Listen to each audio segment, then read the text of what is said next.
something happened in 1940 which marked the beginning of a new era, the era of the ability to synthesize and create on an unlimited scale new chemicals that had never existed before in the world. And using the magic of research, oil companies compete with each other in taking the petroleum molecule apart and rearranging it into, well, you name it.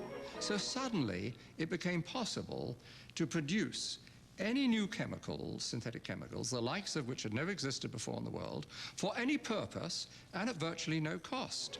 Fabrics, toothbrushes, tires, insecticides, cosmetics, weed killers, a whole galaxy of things to make a better life on Earth. For instance, if you wanted to go to a chemist and say, look, I want to have a chemical, say a pesticide, which will persist throughout the food chain, and I don't want it to have to renew it very, very often. I'd like it to be relatively non-destructible. And then he'd put two benzene molecules on the blackboard and add a chlorine here and a chlorine that, and that was DDT.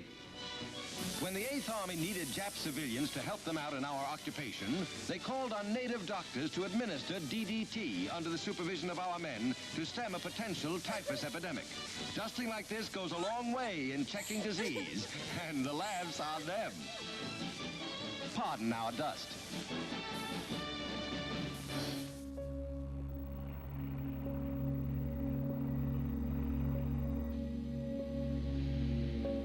As the petrochemical era grew and grew, warning signs emerged that some of these chemicals could pose hazards. The data initially were trivial, anecdotal, but gradually a body of data started accumulating to the extent that we now know that the synthetic chemicals which have permeated our workplace, our consumer products, our air, our water, produce cancer and also birth defects and some other toxic effects.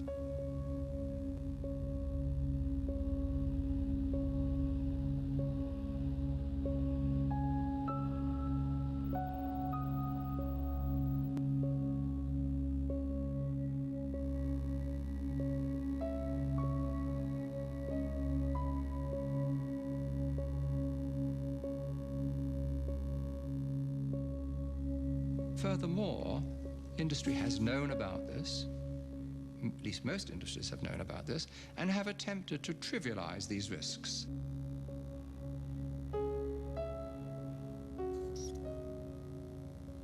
If I take a gun and shoot you, that's criminal. If I expose you to some chemicals which knowingly are going to kill you, what difference is there? The difference is that it takes longer to kill you.